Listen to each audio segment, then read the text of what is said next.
ఓం శ్రీ సాయినాథాయ బాలగణపతి శింపి. బాలగణపతి అనేవారు బాబా భక్తుడు. ఒకసారి అతడు మలేరియా జబ్బుచే మిగులు బాధపడిను. అన్ని రకముల ఔషధములు కషాయములు పుచ్చుకొనేను, కానీ నిశ్చయోజనమయ్యేను. జ్వరము కొంచెమైనా తగ్గలేదు. షిరిడీకి పరిగెత్తుకుని బాబా పాదములపై పడిన. బాబా వాణిని లక్ష్మీ మందిరము ముందునున్న నల్ల కుక్కను పెరుగన్నము కలిపి పెట్టుమని చెప్పాను. ఈ వింత రోగ నివారణోపాయము నెట్లో నెరవేర్చవలెనో ఆ బాలకు తెలియకుండేను.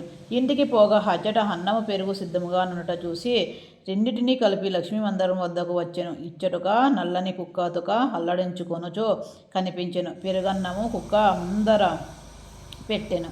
కుక్క దానిని తినెను. అంతటిలో బాలగణపతి మలేరియా జబ్బు శాశ్వతంగా పోయేను.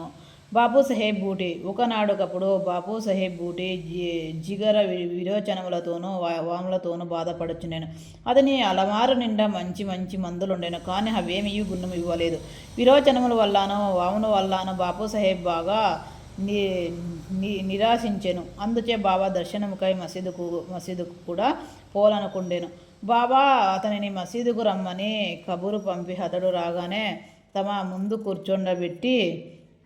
పెట్టుకొని తమ చూపుడు వ్రేలను ఆడించు. జాగ్రత్త, నీవిక విరోచనలు చెయ్యకూడదు, వామనము కూడా చెయ్యకూడదు అనెను.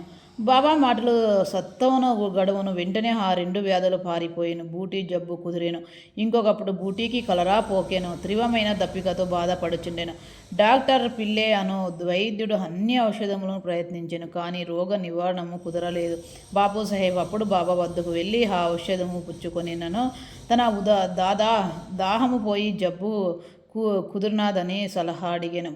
బాదాము పప్పును, పిస్తా, అక్రోట్ నానబెట్టి పాలు చక్కెర ఉడికించి పుచ్చుకొనినచో రోగములు కుదురునని బాబా చెప్పిన. ఇది జబ్బు మరింత చేర్చునని ఆ డాక్టరును చెప్పుచు. కానీ బాబు సాహెబ్ బాబా ఆజ్ఞను శిరస వహించెను. పాలతో తయారు చేసిన దానిని సేవించెను.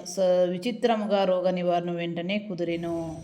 ఓం శ్రీ సాయినాథార్పణమస్తు. శుభము భవతు. ధన్యవాదములు.